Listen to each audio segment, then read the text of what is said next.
அஞ்சு கடமையில களிமா நம்ம சொல்லிட்டோமா, சொன்னதுனாலதான் நம்ம முஸ்லீமா இருக்கிறோம். அப்படிதானப்பா? லா இலாஹ இல்லல்லாஹ் முஹம்மது ரசூலுல்லாஹ்.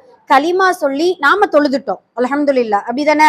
ஒரு நாளைக்கு 5 வக்து தொழுக அல்ஹம்துலில்லாஹ் நம்ம தொழுதுட்டோம். அதுக்கு பின்னாடி களிமா, தொழுகை, நோன்பு. நோன்பு அல்ஹம்துலில்லாஹ் நம்ம முடிஞ்ச அளவு நோன்பு நோற்ற அனுபவங்கள் எல்லாருக்குமே இருக்கும். அல்ஹம்துலில்லாஹ். அதே போல நீங்க பெரிய பிள்ளைய ஆனதுக்கு அப்புறம் ஜக்காத் அப்படின்ட்டு ஒண்ணு இருக்கும். ஜக்காத்னா நீங்க நல்லா படிச்சு வேலை வாங்கி நல்ல ஒரு பிசினஸ் பார்த்து அல்லாஹுத்தாலா அதுல பரக்கத்தா நிறைய காசு பணத்தை கொடுத்துட்டா அப்படின்னா அதுல இருந்து ஒரு ஒரு 2% அல்லாஹ்வுடைய பாதையில ஏழைகளுக்கு கொடுக்கிறது. அதுக்கு பேர் தான் ஜக்காத். அது இன்ஷால்லா நீங்க வளர்ந்தா கண்டிப்பா அதற்குடைய கடமைகளை நீங்க செய்யணும். அதே போல ஹஜ்ஜு. ஹஜ்ஜு எல்லாருக்குமே தெரியும்.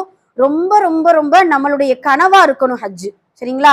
இந்த களிமா, நோன்பு, தொழுகை, ஜக்காத்தை தவிர்த்துட்டு ஹஜ்ஜுங்கிறது